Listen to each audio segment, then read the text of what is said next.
주안에 사랑하는 성도 여러분, 이 자리에 나오신 여러분들을 환영하고 축복합니다. 여러분 혹시 6 to 11이라는 말을 들어보신 적 있으십니까? 6 to 11. 이 말은 아침 6시부터 밤 11시까지라는 뜻인데요. 증권회사에서 일하는 기업 분석가들의 업무 시간을 나타내는 말입니다. 즉 아침 6시부터 밤 11시까지 매일 일을 한다는 것이죠. 그런데 이들의 업무는 주말에도 계속됩니다. 해야 할 업무가 산더미처럼 쌓여있기 때문에 이들에게는 좀처럼 쉴 여유가 없습니다. 그런데 이러한 분주한 삶이 이들에게만 해당되는 이야기일까요? 오늘날 현대인들은 매일같이 반복되는 분주한 일상 속에서 쉼 없이 살고 있습니다. 이러한 상황 가운데 오늘 본문은 우리에게 안식에 대해서 말해주고 있습니다. 창세기 1장은 첫째 날부터 여섯째 날까지 천지 만물을 창조하신 하나님의 창조 사역에 대해서 기술하고 있습니다.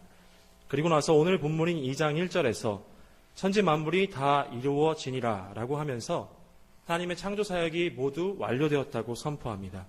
2절 보겠습니다. 하나님이 그가 하시던 일을 일곱째 날에 마치시니 그가 하시던 모든 일을 그치고 일곱째 날에 안식하시니라. 하나님께서 창조를 모두 마치심으로 끝나야 할 것 같은데 끝나지 않고 이 안식이라는 것이 뒤따라 나옵니다. 그런데 여기서 문득 한 가지 질문이 떠오르는데요. 하나님께서 왜 쉬셨는가에 대한 질문입니다. 하나님께서 창조 사역을 모두 마치신 후에 기력이 떨어지셔서 혹은 피곤해지셔서 쉬셨을까요?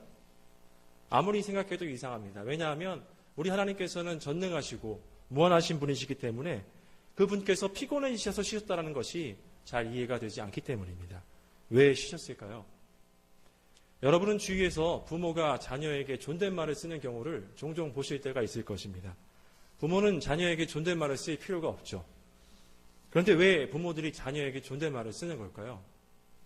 그것은 자신이 먼저 존댓말을 사용함으로써 자녀들에게 존댓말을 가르쳐주고자 하기 위함입니다.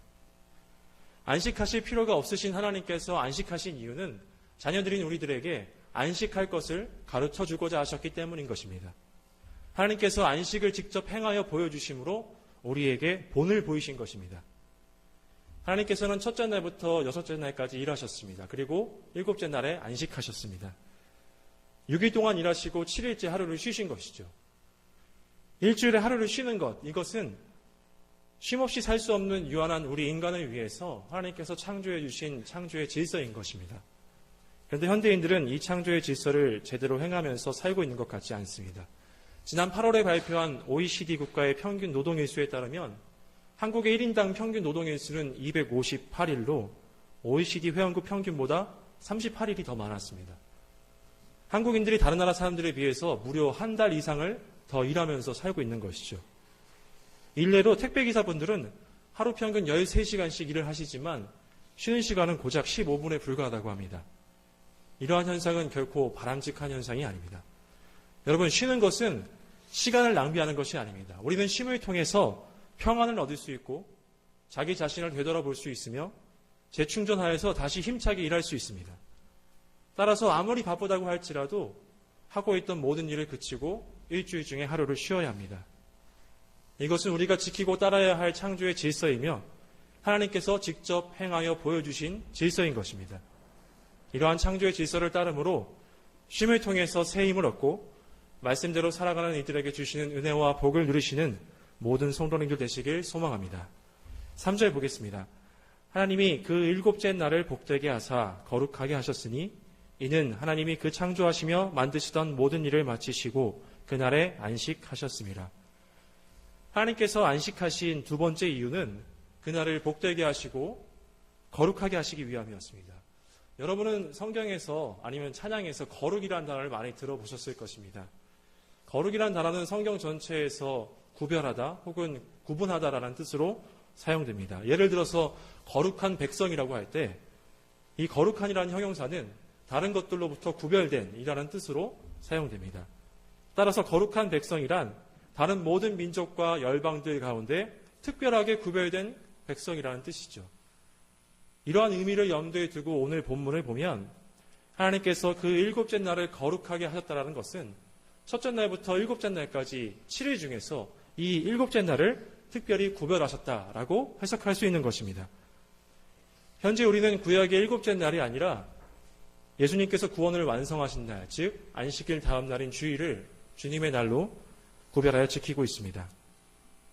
하나님께서 이 날을 복되게 하시고 거룩하게 하셨듯이 우리는 바로 이러한 주일을 특별히 구별하여 존귀한 날로 여겨야 합니다. 이를 위해서 우리는 어떻게 해야 될까요? 우리는 주일을 하나님께 예배드리는 날로 거룩하게 구별하여 지켜야 합니다. 주일 성수라는 말이 있는데요.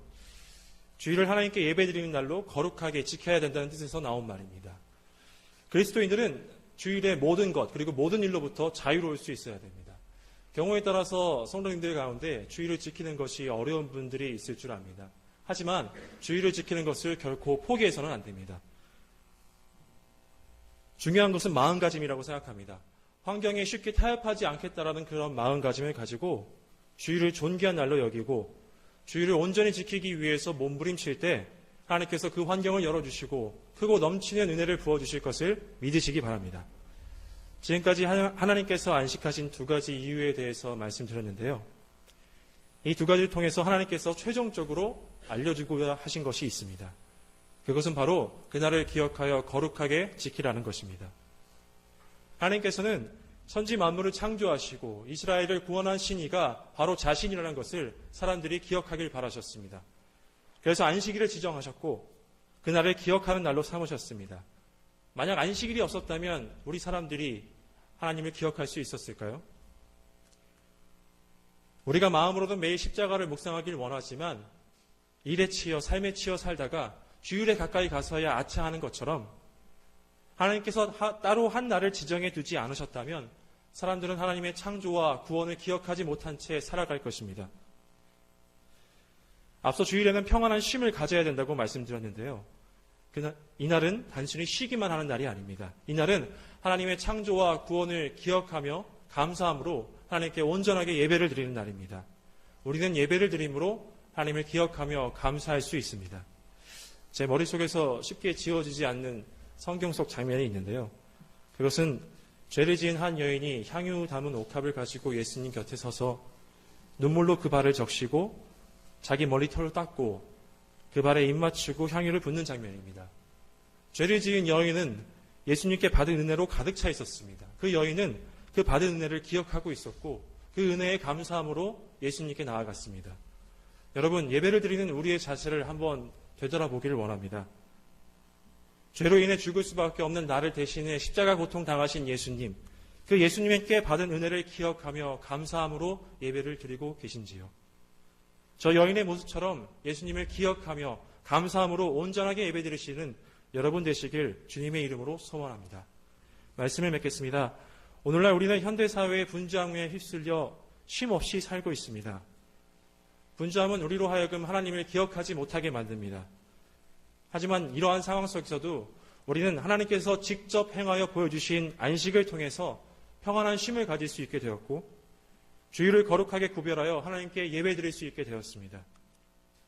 안식을 행하신 하나님의 뜻을 온전히 알고 행할 때 그리고 주일에 쉼과 예배드림으로 하나님을 기억하며 감사할 때 수고하고 무거운 짐 진 우리에게 차고 넘치는 은혜와 새 힘 더해 주실 것을 믿으시기 바랍니다. 함께 기도드리겠습니다.